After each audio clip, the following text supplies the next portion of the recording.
temporal costero, era todo como calculado científicamente.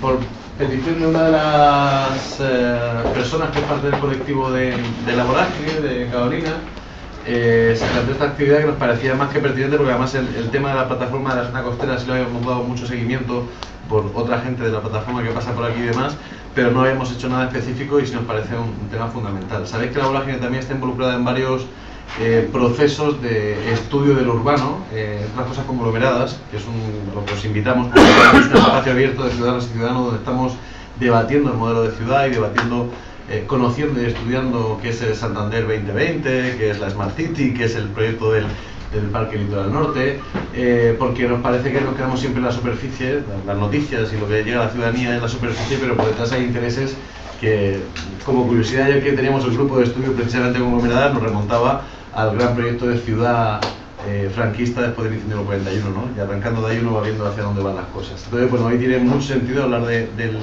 la senda costera y para nosotros fundamentalmente del tema de la resistencia y la participación, ¿no? Ante la falta de cauces de participación por parte de la alcaldía en los proyectos que afectan a la ciudadanía, cómo la ciudadanía se organiza para no solamente exigir, sino ejercer de alguna manera esa participación. Entonces yo no me enrollo, solamente agradeceros en nombre de la Vorágine, recordaros lo que siempre me toca, que luego fuera hay una cajita que pone colabora para que el mantenimiento de la actividad de la Vorágine, que es un proyecto pues, que se hace a pulmón con la colaboración de todas vosotras y de todos vosotros. Y nada, agradeceros a vosotros, a Gustavo, también a Costa Quebrada, que luego va a intervenir. No sé quién va a empezar. ¿Empiezas tú? Bueno, pues agradeceros muchísimo la presencia y puestos en el espacio.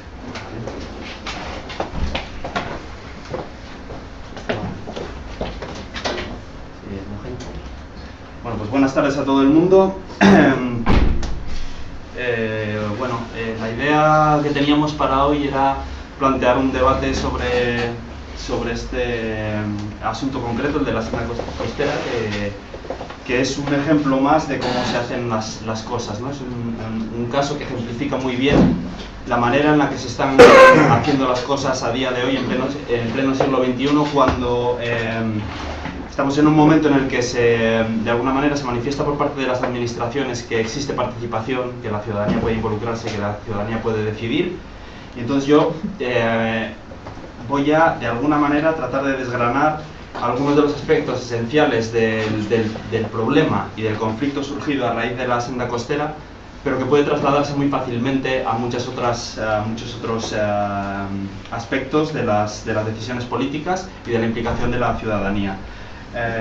Voy a hablar sobre todo de participación. Como veis, yo le he puesto un doble título a la presentación, una cosa un poco rara, pero le llamo errores de fondo y forma y viceversa, y relajo técnico y la actitud participativa, porque va a ser una presentación cortita, no voy a robar mucho tiempo para el debate, pero sí que está de alguna manera estructurada en dos partes fundamentales. En la primera vamos a abordar antes de nada, un poco unas pinceladas sobre el valor del área, ¿no? Esta es la zona en la que se implanta esta senda costera, este proyecto que viene ya de hace más de 10 años. Es la única zona de Santander cercana a la naturalidad. No es una zona natural, salvo allá donde la mar impide que tengamos algún tipo de incidencia, pero incluso ahí tenemos uno de los emisarios, uno de los desagües de la gran depuradora del sistema de la bahía, que actualmente, por cierto, ese es otro tema, se están evacuando por ahí aguas residuales cuando se pagó un emisario muy largo para poder verter aguas adentro. Es decir, este es otro tema paralelo. Pero hay algunas afecciones humanas en el entorno, pero aún así es bastante cercano a la realidad. Como sabéis, toda la zona es un paisaje que ha generado el ser humano, es un paisaje modificado. Las praderías son un paisaje generado por la mano humana a lo largo de centenas de años. Esta era una zona que estuvo recubierta por bosques, el nombre de monte lo ejemplifica, es decir, todas estas cosas que supongo que todos ya conocéis. Por lo tanto, a nivel municipal tiene un alto valor, a pesar de que no es desde el punto de vista natural, no es una cosa excepcional, tiene un alto valor a nivel municipal, ¿de acuerdo? Por otra parte, tiene un carácter de corredor ecológico, lo cual, desde el punto de vista de la ecología del paisaje, una ciencia que estudia de alguna manera las interrelaciones entre los seres vivos en el espacio, es una zona que tiene unas particularidades muy concretas y que deberían estudiarse muy bien a la hora de intervenir aquí. y además tiene algunos valores ambientales que tienen un valor muy elevado, algunos elementos ambientales muy elevados, sobre todo, fundamentalmente, este paisaje antrópico, agroganadero en bocás, de minifundios, rodeados por tapias de piedra, que es único en la región prácticamente y que tiene un altísimo valor también a nivel regional. La calidad escénica, es decir, el paisaje desde el punto de vista estético también es muy alta, y el patrimonio geológico. Esto es fundamentalmente el valor principal de la zona. Pero vamos a ver lo que en el título de esta parte de la ponencia, que es el fondo y la forma, ¿no? En un sentido casi platónico, ¿no? De la gran idea de la que se desprenden de las demás. Vamos a ver cuáles son las grandes ideas que manifiestan o la justificación que dan para desarrollar este tipo de proyectos, y vamos a ver si se cumplen o no se cumplen de alguna manera. Vamos a ver si las formas dan respaldo a ese fondo, a esas declaraciones de intenciones, grandes declaraciones de intenciones que justifican estos proyectos. He querido poner esta expresión anglosajona que viene muy al cuento aquí. El diablo está en los detalles, ¿de acuerdo? Porque vamos a comparar un poco, ya os decía, dos niveles diferentes: el gran discurso y luego la ejecución práctica, los detalles, que es donde está la realidad de las cosas. La justificación de la intervención, cuando la leamos, nos va a sonar todo muy bonito. Es como cuando alguien nos dice que va a reducir el paro, o que nos va a quitar un dolor en un riñón. Lo que no nos dice es cómo, ¿de acuerdo? Que serían las formas, ¿no? Si a ti te dicen que te van a quitar el dolor en un riñón, dices, cojonudo, fantástico, firma ahora. Si te dicen que te lo van a quitar estipándotelo o matándote, pues cambia la cosa un poco. Las justificaciones para la intervención, fundamentalmente, es garantizar la transitabilidad, dado que la zona de servidumbre es intransitable. Para esto os coloco aquí este esquema sencillo sobre la zonificación que establece la Ley de Costas. ¿De acuerdo? La Ley de Costas establece que hay una zona de dominio público marítimo terrestre, es la zona a la que llega la influencia marina, los mayores temporales conocidos, y por lo tanto, para trazarlo hay una cierta subjetividad muchas veces. Cuando se elabora la Ley de Costas en el año 88, no se tienen en cuenta las particularidades de la zona, y volvemos a la frase, el diablo está en los detalles, ¿de acuerdo? Se crea una ley muy genérica que no tiene en cuenta las particularidades de zonas acantiladas como las que nosotros tenemos, en las cuales la influencia marina llega a una parte del acantilado, y en algunas partes la siguiente banda, que depende de la delimitación de esta zona de servidumbre, que es del dominio público, es la servidumbre de tránsito. Es una banda de 6 metros, que teóricamente va a lo largo de toda la costa del país y pretende garantizar la transitabilidad, que cualquier ciudadano tenga acceso a la costa y que pueda recorrerla libremente. Como sabéis, esto no se cumple, y en este caso concreto, el que la Ley de Costas no tenga en cuenta estas particularidades hace que en muchos casos esta zona de servidumbre esté en medio de un acantilado y por lo tanto sea impracticable, ¿de acuerdo? De modo que garantizar la transitabilidad de la zona de servidumbre es una de las grandes justificaciones para desarrollar este proyecto. La siguiente es la puesta en valor del patrimonio litoral, garantizando la seguridad y el respeto al paisaje y a las características naturales del área, realzándolas y mejorándolas. Alguien nos dice esto y decimos, firmo, ya, adelante. Pero vamos a ver qué es lo que se ha hecho en realidad. Siempre se habla de que hay muchos ejemplos en muchas zonas. El tema de la seguridad es muy importante aquí porque es una de las obsesiones de la demarcación de costas de Cantabria, ¿de acuerdo? Que justifica un montón de actuaciones. Este es un caso, son Seven Sisters en el sur de Inglaterra. Como veis, es una zona de acantilados muy altos, muy peligrosos, y que además está custodiada por la National Trust. Por lo tanto, es una zona a la que se atrae gente y se lleva a la gente. Un poco la misma idea que la demarcación de costas plantea para esta zona. Ya veis que no hay ningún tipo de vallado en todo el tramo, se transita libremente, y si te caes, te caíste. No olvidemos que que estamos hablando de Inglaterra, estamos hablando del Reino Unido, uno de los, digamos que el centro neurálgico de la demanda si tienes un accidente, ¿de acuerdo? Y allí no se actúa de esta manera. Lo único que hay son pues una serie de paneles muy poquitos explicativos, y como mucho no se ve muy bien aquí En algunas zonas ya habéis visto que son cretas y eso, que es muy erosionable. Hay zonas en las que hay problemas de erosión que generan un problema real, un peligro real. En esas zonas concretas se colocan unos carteles que te dicen, mira, aquí si te asomas es muy probable que te caigas porque hay un problema de erosión. Vale, aquí lo que se ha hecho es una cosa muy diferente a esta.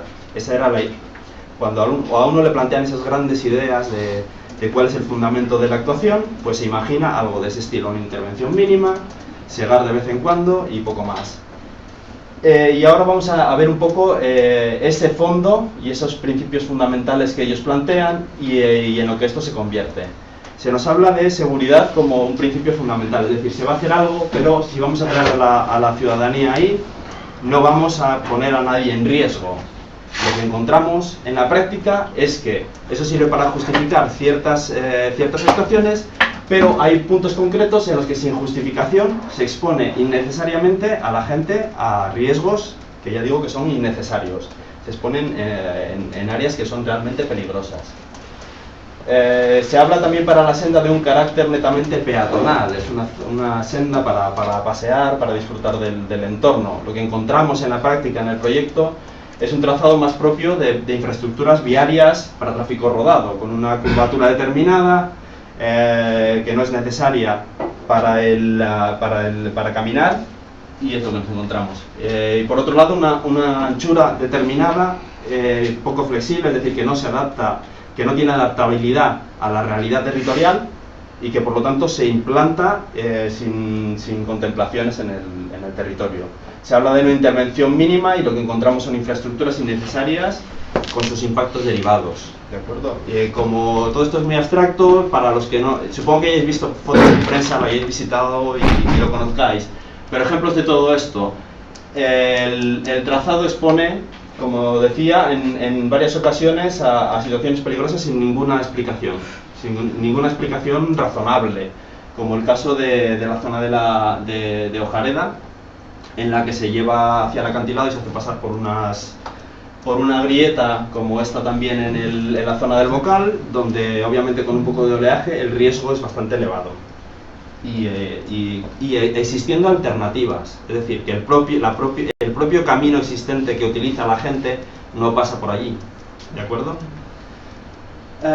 Hablábamos también del trazado más propio de una infraestructura viaria, de una carretera, de un carril bici o algo de este estilo. Aquí veis un poco, no se ve muy bien, he querido colocar el mapa, el plano del proyecto, pero más o menos existe un camino que va por aquí, pero digamos que quien ha trazado esto, pues alguien probablemente en un estudio de Madrid, no lo sé porque no sé quién hizo el trabajo, pilló AutoCAD y le metió aquí una curva allí, otra curva allá, mirando un poco por encima la topografía, pero sin aterrizar y sin vivir, sin respirar el territorio, que es lo que se debe hacer en una actuación de este estilo. Si tú vas a hacer una autovía, pues tienes que mirar las pendientes, tienes que mirar, tienes otros criterios. En una actuación de esta que pretende estar integrada en el entorno, no debería hacerse algo así. La instalación de infraestructuras innecesarias, hemos visto antes un ejemplo como tantos otros que hay en todo el mundo, en los que hay una senda a la que además se atrae a la gente y no es necesario tratar a las personas que ahí asisten como a niños idiotas que se van a caer y que tienes que ponerles la barrera del parque, ¿no? Como esta, como las pasarelas que son innecesarias también, y los impactos derivados. Aquí ya se ve un poco el movimiento de tierras y todo lo que conlleva la intervención. Se habla también de mejora ambiental como razón de fondo. En las formas ni se han abordado los problemas ambientales de la zona, que son muchos y era una oportunidad de oro para haber trabajado en este sentido, y de hecho se han creado problemas ambientales nuevos, y ejemplos hay muchos. Hay un informe realizado por la Asamblea que todos podéis consultar y podéis ver un poco cuál es la situación de detalle. Se habla también de respeto al patrimonio material. Uno de los elementos patrimoniales más interesantes son esos muros de piedra armada en seco, que tienen un interés no solo sociológico, no solo histórico, sino también ecológico, porque al final son una parte integrante más del territorio y sus condicionantes dan lugar a elementos ecológicos de interés. no solo se han destruido muros existentes, sino que en la reconstrucción de los que se han reconstruido no se han empleado las técnicas tradicionales, no se ha contratado a nadie de la zona, obviamente, y además se ha hecho de una forma muy agresiva, por llamarla de alguna manera. Es una puñetera chapuza, ¿vale? Se ha utilizado masa de cemento para armar, muy mal armada, o sea, un desastre. Vais a ver ejemplos también. Y luego el rigor técnico, la escasa calidad técnica, no solo de la ejecución, sino también de la concepción del proyecto, ¿no? O sea, se le supone a la administración, sobre todo, que paga una pasta por redactar proyectos, que debe haber una calidad técnica y que hay un seguimiento de la calidad técnica. Y vamos a ver luego solo un ejemplo concreto de los problemas que genera no hacer seguimiento de la calidad técnica, por ejemplo, a la hora de hacer el trazado de la senda. Hablábamos de que no se han abordado los problemas ambientales de la zona. Aquí hay una proliferación de plantas invasoras, tenemos chilca aquí, tenemos plumero ahí, son problemas severos que en ningún momento se han abordado. Veis aquí un poco los elementos de la intervención y esto, pues bueno, parece que no le interesa a nadie. No se ha abordado otra serie de problemas generados por el modelo urbanístico, entre comillas, chabolista de la zona, que es un problema severo, que probablemente esta no sea el instrumento para trabajar sobre esa problemática, pero sí sobre los problemas asociados, generación de vertederos incontrolados, la abundancia de basuras en la zona, etcétera, etcétera. Y sí que se podían haber dispuesto elementos que ayudaran a minimizar estos problemas. El relleno de torcas, la falta de respeto absoluta al relieve propio de la zona, al paisaje, que no tiene ningún sentido. En este caso, pues un muro de los que hablábamos antes ha servido para rellenar una torca. Son esos pequeños detalles, ¿no? Que es lo que digo, que tú planteas unas grandes ideas fantásticas y luego en los pequeños detalles es donde ves todo. La agresión directa al patrimonio geológico. Es como si queremos poner en valor una iglesia románica y le plantamos un sistema de escalinatas fantásticas de acero y se las plantamos directamente al edificio, ¿no? Encima, se las atornillamos. Pues aquí veis un poco perforando este cárcel sumado tan interesante que hay en la zona del Pantón del Inglés, pues directamente perforando la roca, sin ningún tipo de supervisión, parece ser, porque luego se sorprendió todo el mundo de que esto se estuviera haciendo así. El caso de los muros, pues bueno, aquí se ve un poco mal las fotografías, pero bueno, ya veis, se ve un poco la mano hábil del cantero aquí. Hay que señalar también, yo conozco a gente que estuvo trabajando aquí y dos de ellos son canteros muy buenos y que arman muy bien el seco. Y la empresa contratista no les permitió trabajar como hay que trabajar.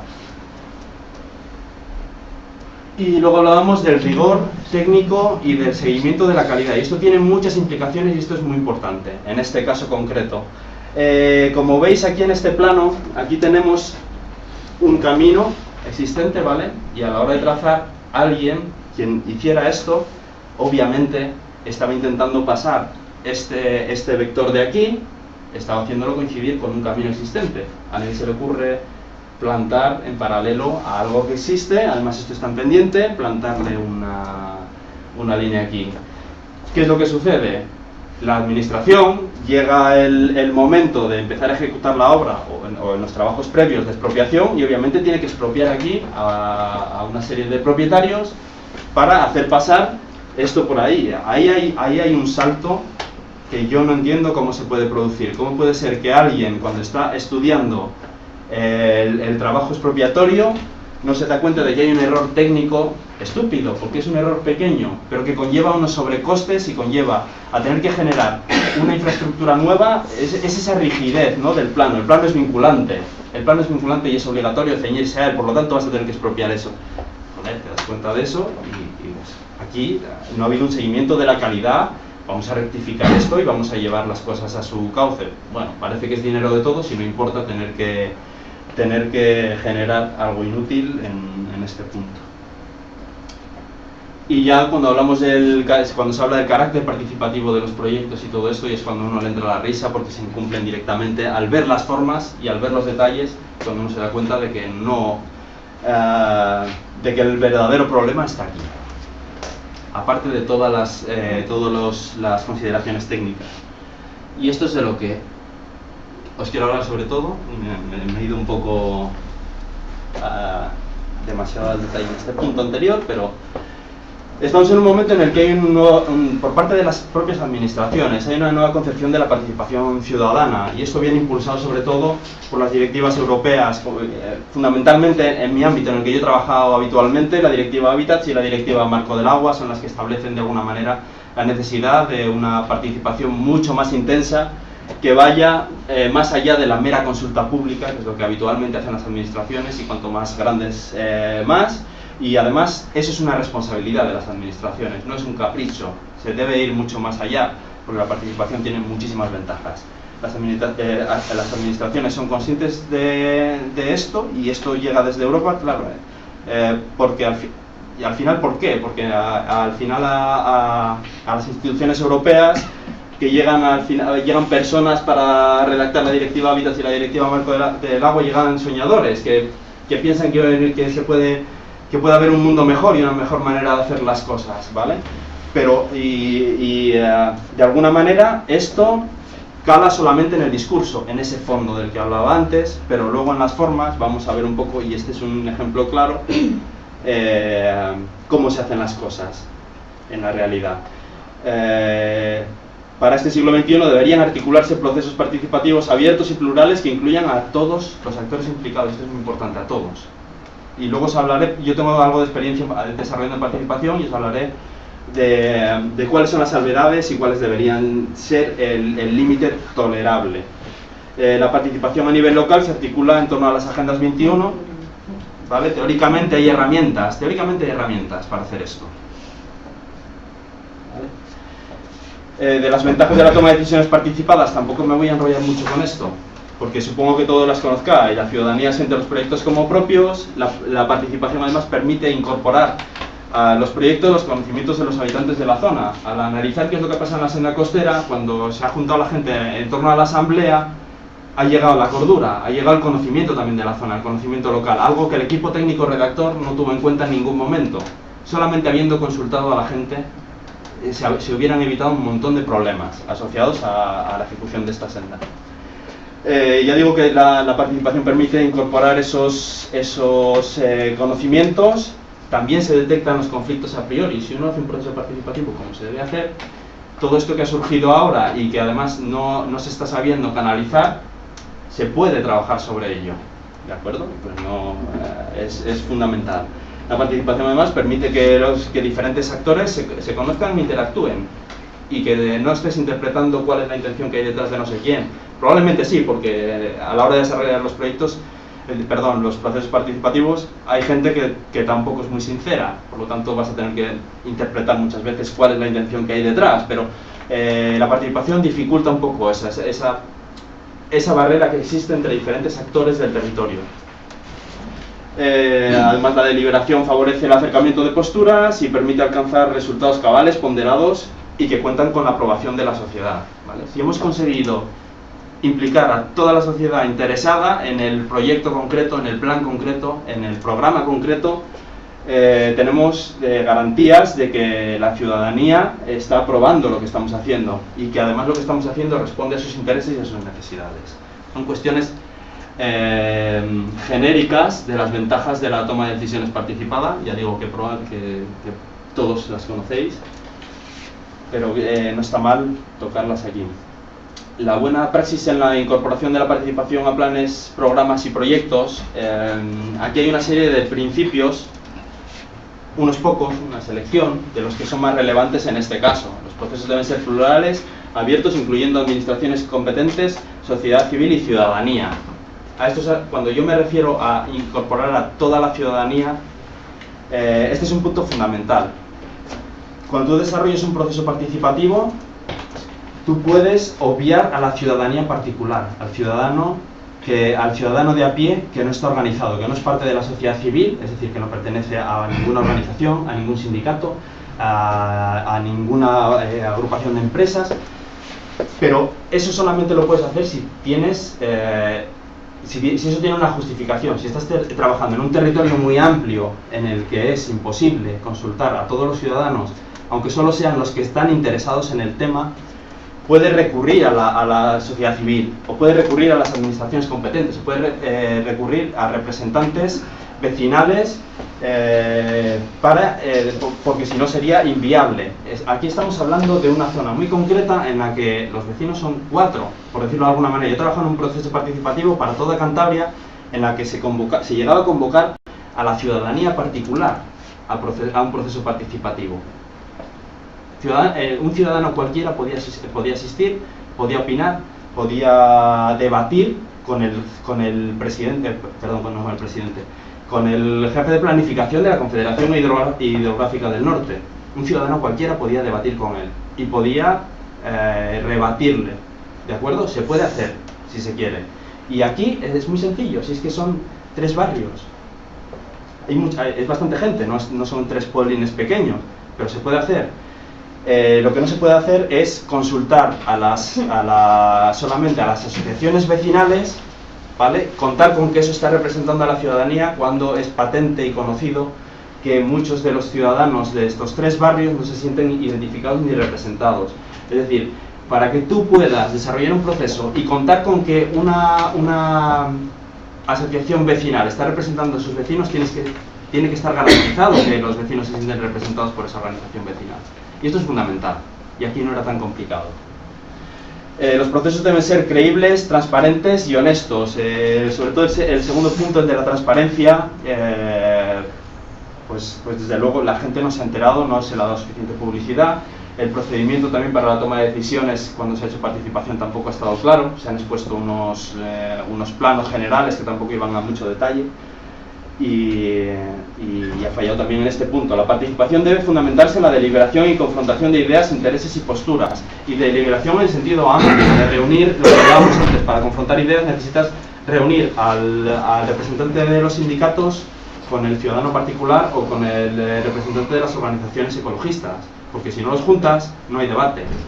Es decir, si tú haces reuniones individualizadas con cada uno de los representantes de un sector muy concreto, no tienes debate y no estás viendo realmente participación, estás sondeando opinión, como mucho, pero ahí no hay participación en el sentido deseable, digo, una participación de calidad.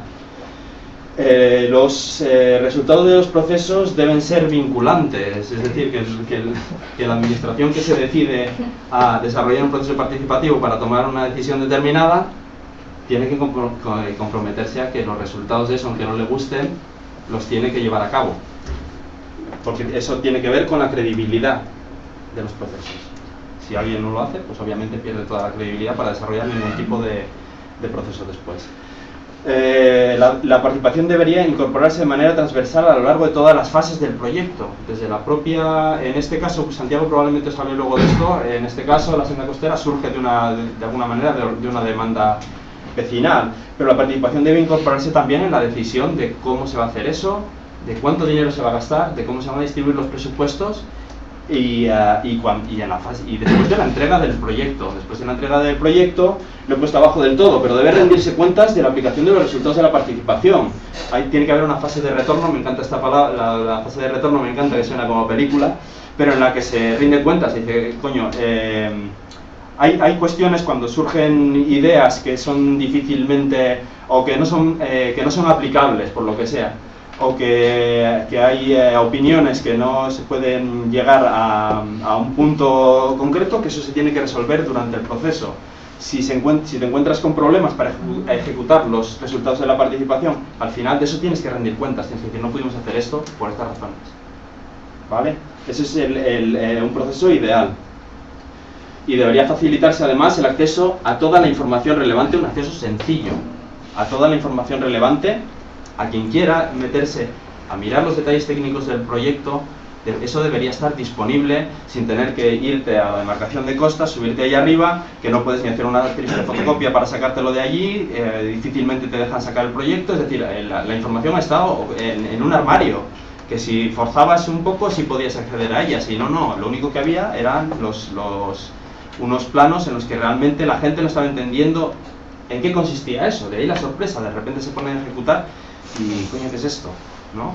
Ya digo que es fundamental facilitar toda la información relevante y además de ello información de sencilla comprensión. Voy a acabar enseguida, por hacer también un poco de autocrítica, porque no solo las dificultades propias de la participación para la toma de decisiones respecto a la administración tiene otro problema fundamental, sobre todo en Cantabria, que la gente no participa. O sea, tiene la posibilidad, y o bien porque los procesos no son creíbles, bien por falta de implicación real, nos resulta mucho más sencillo quejarnos cuando las cosas están hechas que participar cuando estamos a tiempo.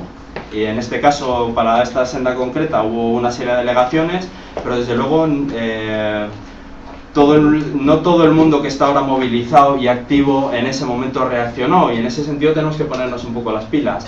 La administración pone una serie de... es porque está obligada, pone una serie de instrumentos participativos a nuestra disposición, y lo deseable es que nos organizáramos para poder dar respuesta a todo este tipo de actuaciones en esos momentos. ¿De acuerdo? En ese sentido, la participación no solo es un derecho, es una responsabilidad que exige dedicar tiempo para analizar qué es lo que se va a hacer, pensar en cuál es la mejor alternativa, tener un esfuerzo para deliberar también y para estar dispuesto a transigir y a llegar a soluciones de compromiso, etcétera, etcétera. La participación también supone mantener una actitud de escucha y respeto, porque es que si no es inviable. Es decir, si hay opiniones o posturas contrapuestas que son irreconciliables, si no hay una mínima actitud de ceder, es inviable. Y de hecho, en la práctica se hace muy complicado. Si tú organizas una sesión participativa y tienes a una persona que no tiene esta actitud, te revienta toda la reunión y no sacas ninguna conclusión, cuando probablemente si esa persona no estuviera, el resto de participantes podrían llegar a soluciones acordadas. ¿De acuerdo? Y además que la participación, desgraciadamente, tiene un marco temporal y que de alguna manera tenemos que adaptarnos a él. ¿De acuerdo? Hay una serie de periodos. No estoy hablando de este caso, que solamente ha habido un periodo de alegaciones y una exposición pública de un plazo determinado. Estoy hablando de otro tipo de procesos más ambiciosos en los que la gente no va, o va poca. Nosotros conseguimos movilizar a mucha gente en los procesos que desarrollamos, pero costó muchísimo. Había que estar casi yéndola a buscar a casa, porque un triste partido de fútbol hacía que para una cosa fundamental para los vecinos no te viniera la gente, claro. Sabes además que parte de esa gente, si eso se hace de una manera que a ellos no les gusta, luego vas a tener protestas. Es decir, que volviendo al primer punto, la participación es una responsabilidad, y en este sentido en Cantabria sobre todo nos falta un montón de compromiso en este sentido.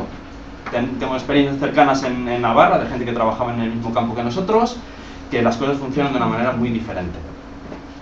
Pero nosotros somos cromosomos.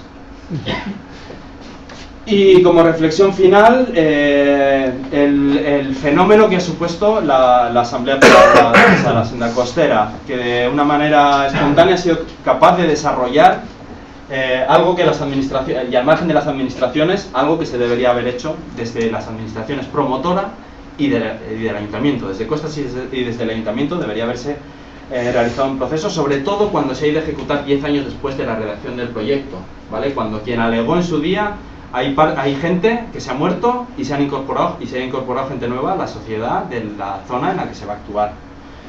Entonces es loable el trabajo de la Asamblea de la Defensa para la defensa de la senda costera, porque ha sido capaz de hacer un análisis técnico diagnóstico de la situación, un buen análisis. Hay un informe que de alguna manera sintetiza y que analiza muy bien cuál es la situación a la que se llegó cuando se consiguió paralizar la intervención, y además hay un debate abierto acerca de las soluciones con conclusiones claras, ¿vale? O sea que es un ejemplo que la propia dinámica de la Asamblea es algo que si se hubiera incorporado de alguna manera a un proceso participativo para la definición de estos trabajos, se hubieran ahorrado todos los problemas, prácticamente todos, ¿vale?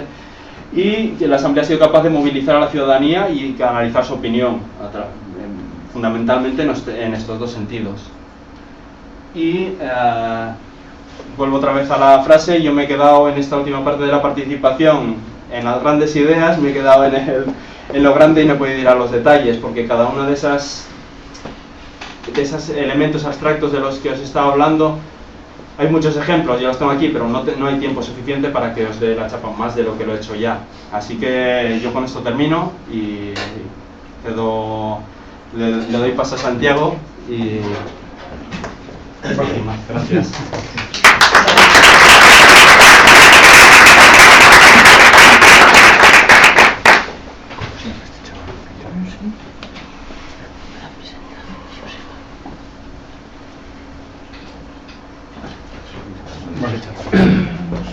Bueno, buenas tardes a todos y a todas.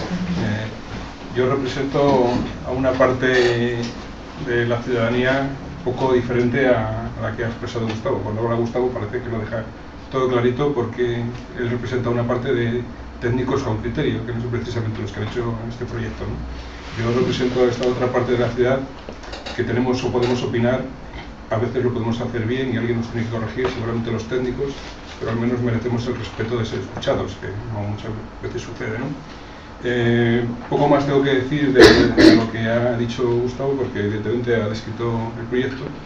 Y bueno, yo me voy a ceñir un poco a lo que es el proyecto de la senda costera, basado en un trabajo de recopilación que ha hecho Ana. Google también me ayuda. Google también. Y entonces, bueno, como realmente gran parte de la recopilación la ha hecho ella, puedes interrumpir en cualquier momento para apuntar lo que quieras, con toda confianza, así que lo vas a hacer así que Y entonces, bueno, esto, yo personalmente he estado en el origen de la demanda de la senda costera, ¿no? Esto empieza antes del 2002, bastante antes, con repetidas denuncias de la asociación de vecinos a la que yo en concreto pertenecía, a la asociación de vecinos de Cueto, por un mal uso de la zona, de la franja costera.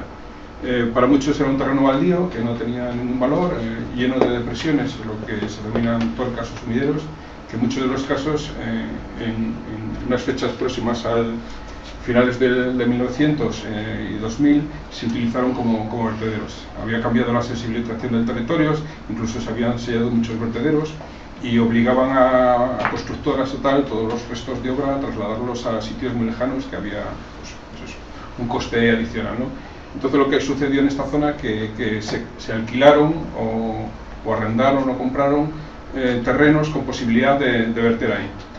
Las administraciones a eso hicieron en esta época ojos cerrados, ¿no? y se permitieron. Antes Gustavo enseñaba unas fotos de donde se han construido la pasarela, que habló del movimiento de tierra. El movimiento de tierra que hay ahí es tan artificial porque ahí había una gran torca que está rellena. Ahí ha vertido el ayuntamiento, ha vertido particulares, ha vertido todo el mundo hasta que ya era algo incontrolable y decidió sellarlo, ¿no?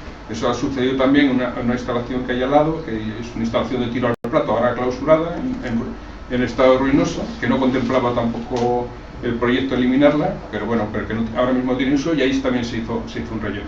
Esos mismos rellenos se hacían en diferentes zonas de toda esta franja, alquilando a propietarios terrenos, y de hecho lo vemos con todas sus consecuencias para el colindante. Si paseas por la franja, puedes encontrarte terrenos que sin una explicación están 1 metro, 1,5 metros por encima del de al lado, porque todas las aguas le van al otro, claro, estará todo el día inundado, ¿no? Hay muchas consecuencias, sin ser un técnico, que son visibles, ¿no? Y bueno, pues todo eso se fue denunciando. Hubo muchos escritos que se presentaron a consejerías de medio ambiente en su día, a los diferentes responsables, al ayuntamiento, incluso alguna denuncia de Seprona, pero como tampoco en esta fecha no habíamos adquirido tampoco una conciencia, yo creo, de máxima sensibilización, yo creo que escurrían un poco el bulto, ¿no? Pero bueno, ante la presión de los vertederos, los restos indiscriminados, de construcciones ilegales consentidas, que estos últimos años ya hay un mayor control, sobre todo en una zona muy concreta entre La Maruca y la zona del Bocal,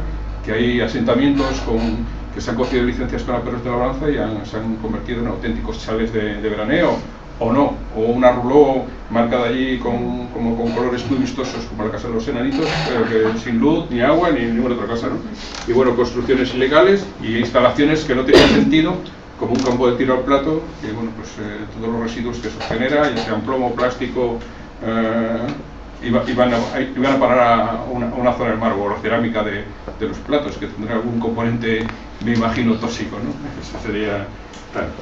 Bueno, a partir de aquí, lo que el Ayuntamiento de Santander, bueno, evidentemente una asociación de vecinos que en este momento sí tenía un carácter participativo y reivindicativo, lo plantea al Ayuntamiento toma un poco en consideración y traslada, entiendo yo, al Ministerio de Costas la necesidad de organizar la zona, porque también había muchos cierres indiscriminados que impedían la circulación libremente por la costa, respetando la franja costera, porque, bueno, lo ha dicho antes Gustavo también, el límite marítimo terrestre muchas veces no salía del acantilado y prácticamente todos los terrenos que hay en la franja costera son terrenos privados, que en la mayoría de los casos la gente, los propietarios te dejaban circular por ellos, salvo raras excepciones que te impedían el tránsito, pues alargándote el vallado, el cierre hasta la misma cosa, o dejando un paso muy estrecho y más difícil por el sitio más complicado, intentando que no accedieses, ¿no?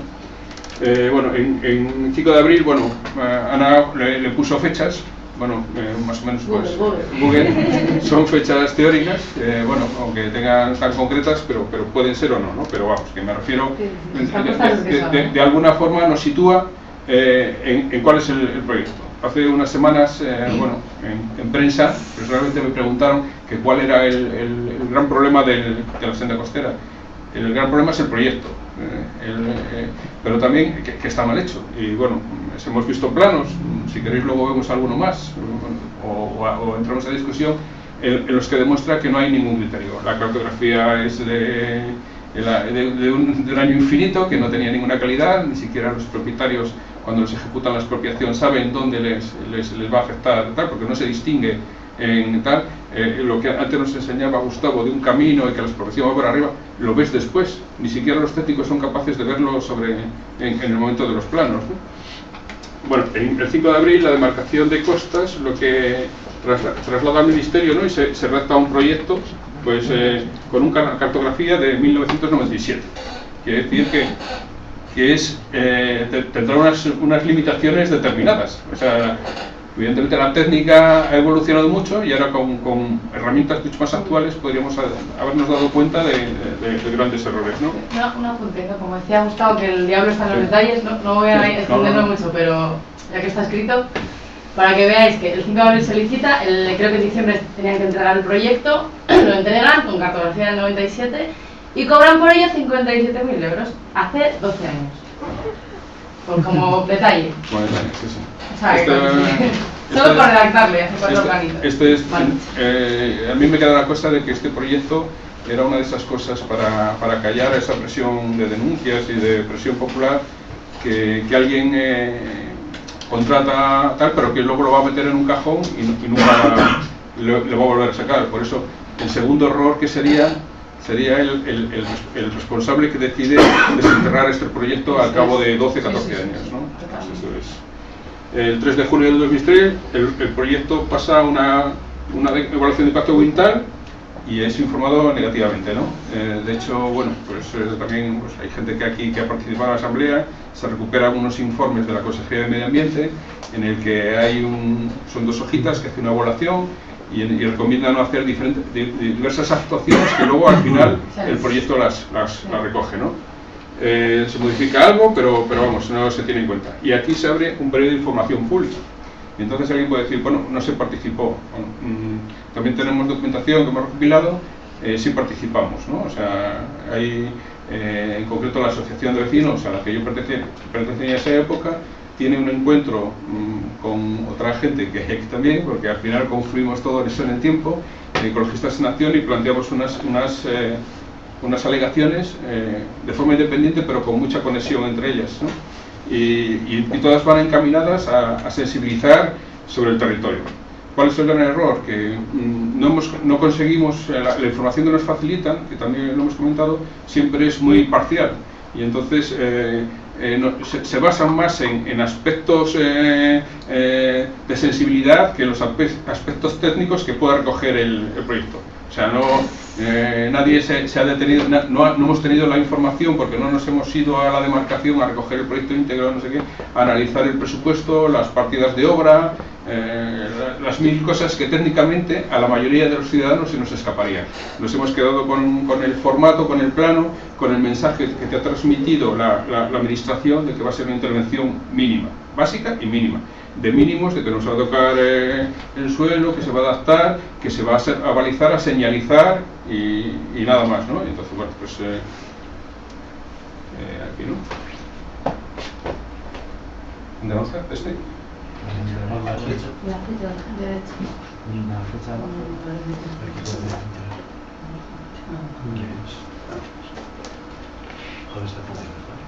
Vale.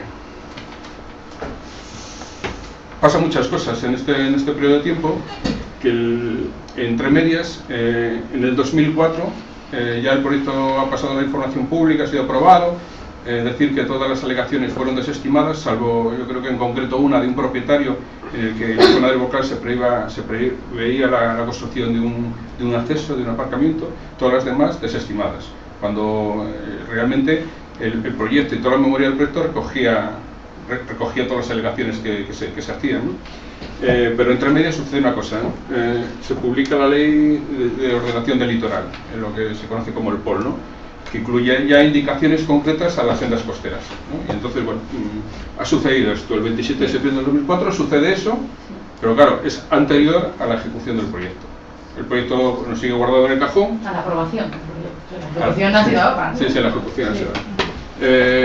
En 2006 ya como que se recupera el proyecto porque bueno, las asociaciones de vecinos, el problema sí que continúa en menor medida, ya hay menos vertederos, algunos han sido clausurados, pero ante las presiones de los vecinos y las demandas de los vecinos de la zona, así todo, también me gustaría decir que cuando hablamos de una zona de la costa es de todo, no solamente de tres localidades muy concretas, Cotomonte y San Román, que parece que todo el mundo lo centra ahí, porque cuando intenta negociar, consensuar, como esa facilidad de palabra, lo hace solamente con esa gente, cuando la información tenía que ser pública a toda la ciudadanía, ¿no?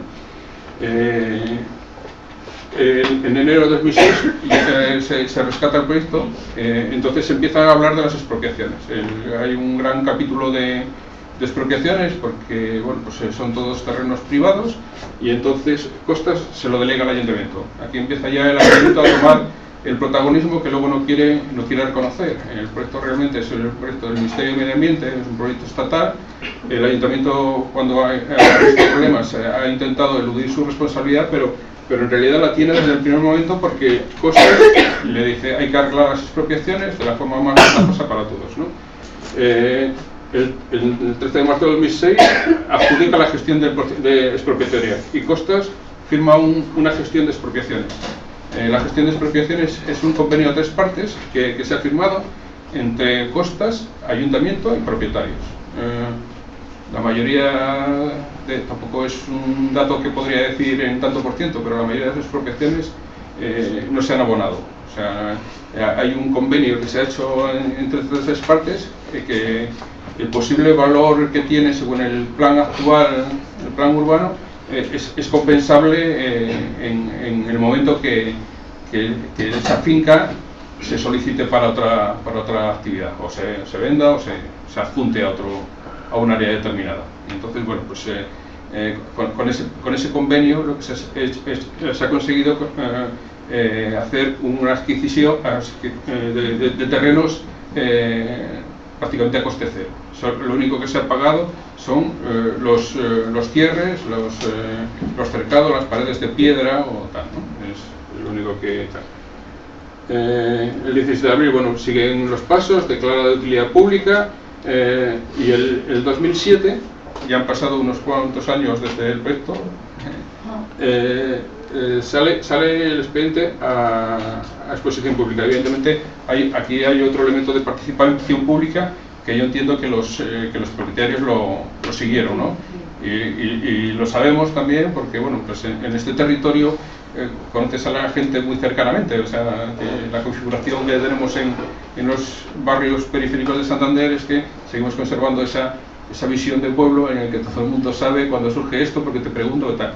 Y entonces, bueno, pues sabemos que ha habido gente que lo ha llevado al punto máximo de discusión, a tribunales, ha recurrido al Supremo y tal, e incluso tiene alguna sentencia a favor dentro de toda la problemática, ¿no? Porque ellos, el que ha sido expropiado, ha surgido un problema del que no se ha hablado hasta ahora también, y es muy damnificado, ¿no? Se ha expropiado una franja de terreno de 5 metros, muchas veces innecesaria, con un trazado ilógico, que se sale de la senda que habitualmente la gente permitía el tránsito, sin ningún tipo de problema, pero ahora se van a obligar a circular por otro sitio diferente dentro de tu propiedad, y eso ha generado, con la añadidura de que hay una parte digamos hacia el sur, sería el terreno que no está utilizado, la franja, y hacia el norte, ya contra el acantilado, pues esos propietarios todavía siguen disponiendo de terreno,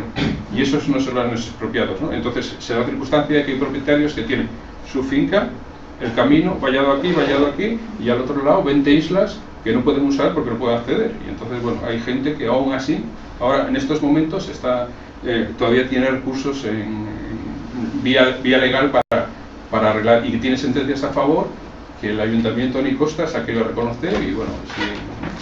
¿Me permites un apunte? Sí.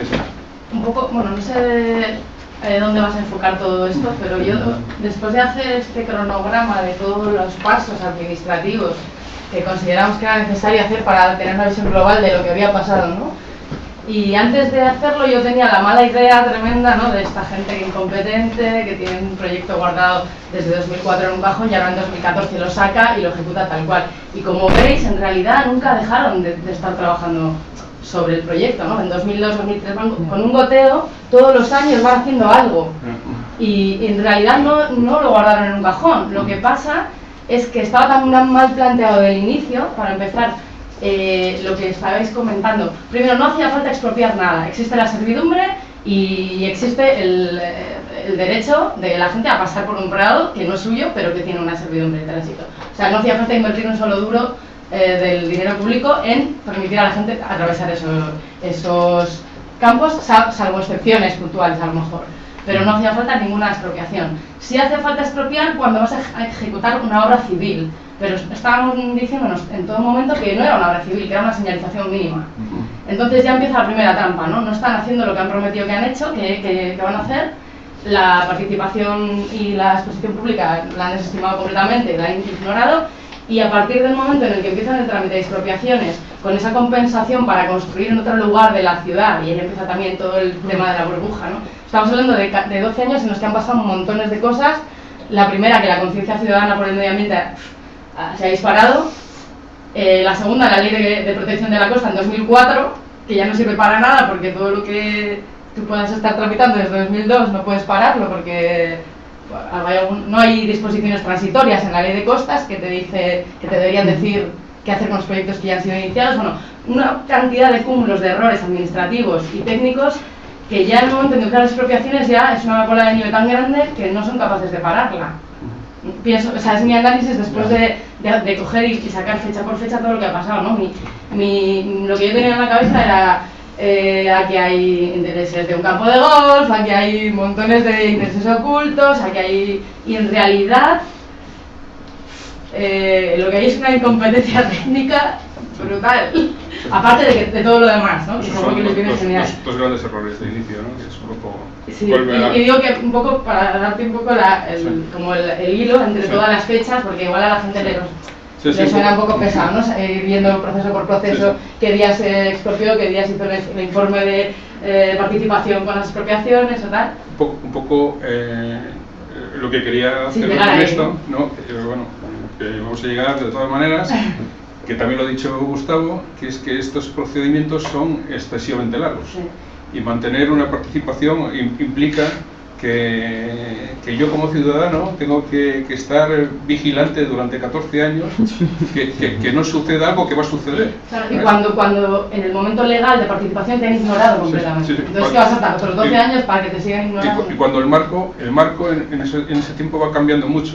No solamente tenemos un plan de litoral que se aprobó 2 años después, tenemos un plan general que se ha aprobado hace unos años, tenemos una ley un proyecto de sendas peatonales costeras que lo veremos el 7 de octubre del 2010.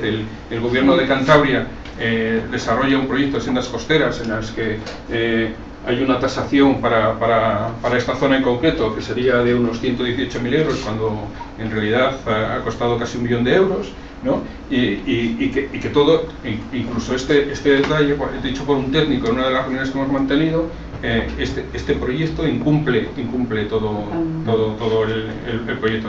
Entonces lo que es muy criticable, muy censurable, es de que un proyecto que transcurre en todo este espacio de tiempo, que no se ajuste a las leyes que van cambiando y se van activando en momentos determinados.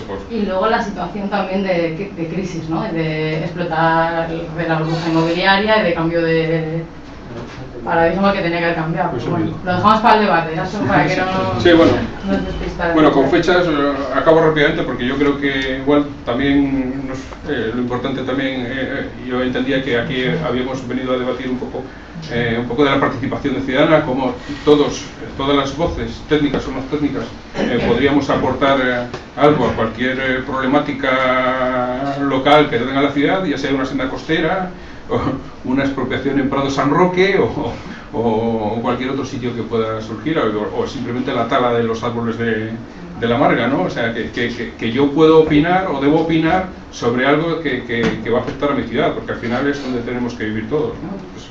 Pues esa es la filosofía, ¿no? Bueno, en 2010 ya se han convocado a los propietarios de la parcela. Mucha de la gente que fue al levantamiento de actas, o como se diga esta instrucción, ha recibido la información, pero no sabía qué trozo de terreno, por qué trozo de su terreno iba, nadie se le ha dicho. La única señalización y balizamiento sobre el terreno es cuando ha empezado la obra. Hasta que no ha empezado la obra no sabía un señor si le quitaban la pared, si no se la quitaban, si le pasaba por mitad del terreno, porque la cartografía no era visible, porque no tenían más información. Ellos solo sabían que les quitaban 2.000 metros de terreno y se acabó, ¿no? Bueno, en octubre, como ya lo hemos dicho, hay otro paso intermedio, que se aprueba un plan general de costas, prácticamente para toda Cantabria, desde Unquera a Castro, ¿no? Y que se divide incluso en determinadas actuaciones, que también lo hemos dicho por aquí. En septiembre del 2008 se intenta sacar el siguiente tramo, que lo pusiste por aquí, ¿no? La siguiente, entre la Virgen del Mar y Liencres, ¿no? Sí. Claro, este se redactaba ahora. Entiendo que debería cumplir las leyes anteriores, pero bueno, el modelo que han emprendido aquí pues da mucho miedo, ¿no? al resto de actuaciones, ¿no? Bueno, mayo de 2003, redactar los pliegos para adjudicación del proyecto, y no cumple las normativas actuales. Evidentemente, el proyecto no ha tenido una actualización, se va a ejecutar tal cual, y el 1 de julio de 2013 Costa saca a concluso el proyecto de ejecución por un valor, también hay que reseñarlo, ¿no? Sí, casi 2 millones. Casi 2 millones de euros, ¿no? Más 400 y pico mil de expropiaciones, que ya están. No está incluido, ¿no? Eso es solo la ejecución. Sí. Y en 2013 ya finalmente se adjudica la obra a una empresa constructora, ¿y se llama? Dragados. Se adjudica a Dragados, se adjudica a Dragados y Construcciones. Con una baja temeraria, en cualquier otro momento sería considerada una baja temeraria y hubiese sido descartada, pero por un 49,7% menos se adjudica en casi 1 millón de euros, ¿no? Y bueno, y el 2014 empiezan las obras. Se entiende que sin la perspectiva licencia municipal, que según pues la concejala de Medio Ambiente no es necesaria en este tipo de obras, porque bueno, pues tiene un convenio, ¿no? Porque hay un convenio, porque Costas tiene la potestad de desarrollar ese tipo de obras, entre comillas, ¿no? Bueno, a partir de aquí, en agosto de 2014, ya se montó el lío, porque los vecinos que habíamos participado en el inicio, y pues antes de 2002, entendíamos que la intervención era mínima, pero cuando vimos el resultado, pues nos dirigimos a los cauces de participación que todos entendemos que están para eso, ¿no? En una ciudad grande o pequeña, vamos a ver que la ciudad es grande, pues tienen que existir estructuras o asociaciones en las que te representen y te trasladen tu opinión, ¿no? Entonces, bueno, nosotros nos volvimos a dirigir a nuestra asociación de vecinos, que nos ninguneó de alguna manera, ¿no? Entonces, bueno, eso surge que tomamos una iniciativa junto a otros grupos y colectivos que se unen y convocamos una reunión de discusión, ¿no? Y comienza una presión popular, es lo que ha sucedido, ¿no? Y a partir de ahí se le solicita al ayuntamiento y se meten diferentes denuncias a diferentes organismos, Seprona, Consejería de Medio Ambiente, Costas, Ayuntamiento, y se solicita al Ayuntamiento que pare cautelarmente las obras. El Ayuntamiento, bueno, rehuye esa responsabilidad porque dice que es del Ministerio de Medio Ambiente, no lo hace, y entonces, bueno, pues la presión popular sigue. Bueno, ya para callar esos rumores, lo que sucede que es que el Ayuntamiento, que también ve nefasta la obra porque se da cuenta de su gran error, emite un primer informe asesorado por una persona de una asociación próxima y cercana, ¿no? Y entonces es una primera evaluación, hace un modificado, pero simplemente para callar la opinión pública, pero como no tiene ningún criterio, porque lo han hecho una mañana de vía corriente sin tener en cuenta otros valores que se tendrían ni haber escuchado a nadie más, bueno, pues la presión sigue hasta que, bueno, pues por una acción determinada se suspenden temporalmente las obras y el Ayuntamiento crea una comisión mixta en la que incluye a estos ciudadanos que hemos dado lugar a esta presión popular después de mucho esfuerzo, porque entiende que no somos representativos de nadie, o sea, no estamos dentro de ninguna estructura organizativa social capaz de ser un interlocutor válido, ¿no? Y entonces, bueno, pues al final accede que asistamos a esa comisión, se desarrollan, pues se hacen una serie de evaluaciones, se vuelven a presentar unos informes.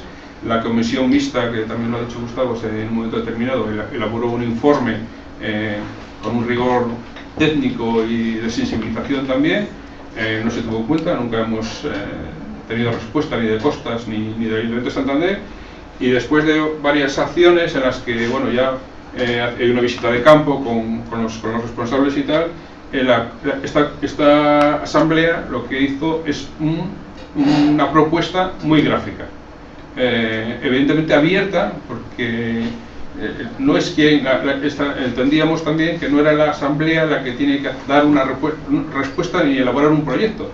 Puede dar unas ideas que un técnico cualificado y sensible las tiene que elaborar, evidentemente, ¿no?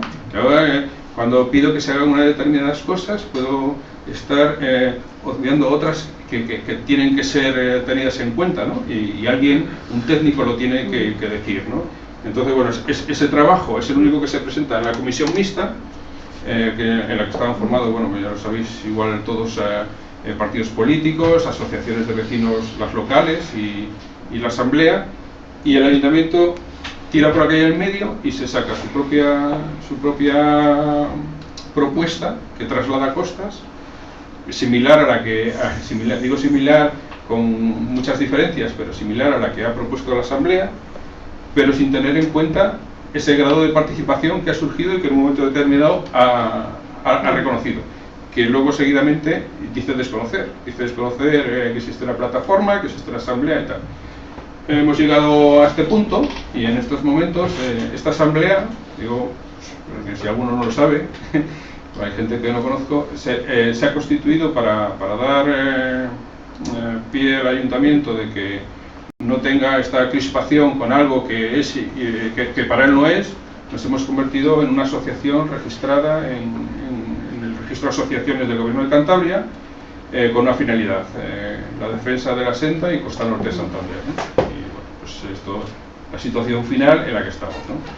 Y la conclusión es que yo creo que la participación ciudadana es importante, que tiene que estar bien reglada, evidentemente también, que se deben escuchar todas las opiniones y que no debe ser una participación dirigida, que es la gran insistencia que ha tenido el Ayuntamiento de Santander en dirigir toda esa participación a conseguir sus objetivos, ¿no?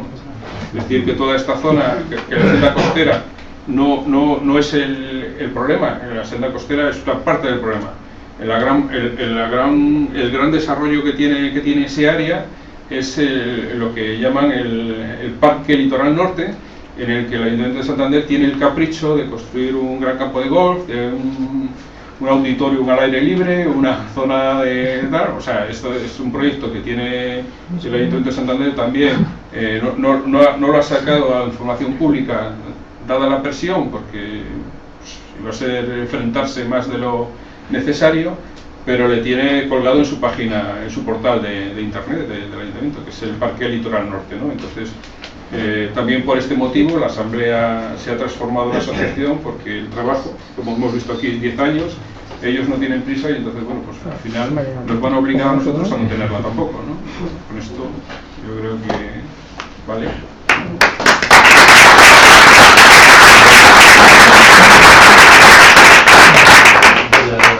Sí, yo quería hacer un apunte de lo último que acaba de comentar Santiago, que bueno, pero cuando habla de que, porque muchos sí que estáis en la asamblea, otros no, y para los que no habéis vivido un poco lo que se vivía en las reuniones de la asamblea, ¿no? Que es como realmente lo que no se puede transmitir en un PowerPoint.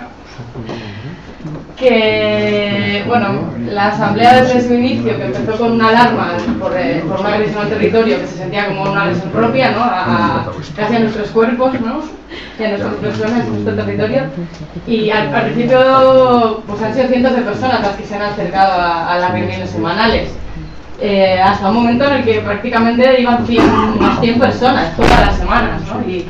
Y no solamente iban a estar allí, ¿no? Iban a aportar y a participar muy activamente. Entonces, para mí el hito, el momento más bonito, unos momentos más bonitos que hemos vivido en la asamblea ha sido el día que con el mapa, con la proyección de las fotos aéreas de todo el trayecto, punto por punto, se hizo un verdadero proceso de participación que aunó toda la sabiduría popular, toda la inteligencia colectiva de todas las personas que estaban allí para crear un proyecto, ¿no? No a nivel técnico de si tienes que hacerlo con una broca del 2 o con una broca del 3, pero fue realmente un momento que cualquier técnico de participación se daría con un canto en los dientes, ¿no? Y Gus lo acaba de comentar.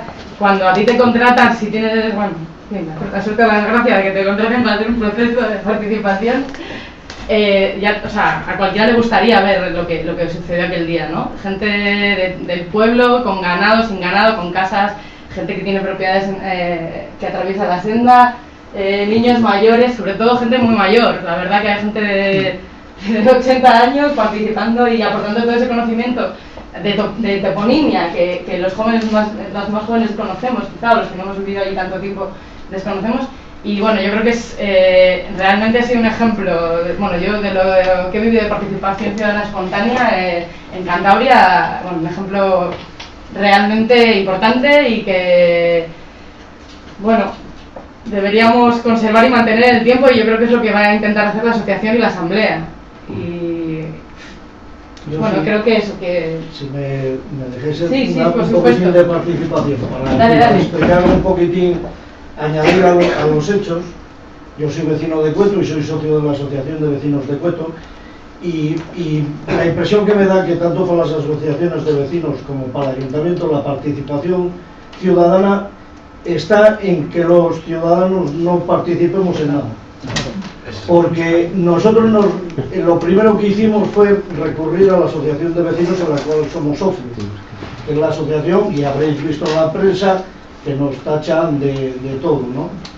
Entonces, la respuesta de la asociación de vecinos, la primera respuesta fue que nos esperásemos a que estuviese todo acabado y que ya veríamos lo bonito que iba a quedar. Entonces dijimos, ¿cómo puedes decir eso? La presidenta, Entonces, ella no quiso, nos tachó de actos políticos y... Bien, conseguimos que acudiese a la asamblea, ¿no? Y se desmarcó de todo esto, y varios socios la pedimos que para hablar en el ayuntamiento en nombre de los socios y vecinos de Cueto, que lo que tenían que hacer es una asamblea para hablar del tema, y con lo que saliese de ahí pues estaría con legitimidad para hablar en nombre de los socios. Mientras no lo hiciese, no podía ser así, ¿no? Entonces la respuesta es cuando ya la presionamos tanto que nos reúne a los socios, pero nos reúne con una propuesta del ayuntamiento, no para hablar del tema, y como única propuesta la del ayuntamiento, que anterior a esa estaba la propuesta de la asamblea. Y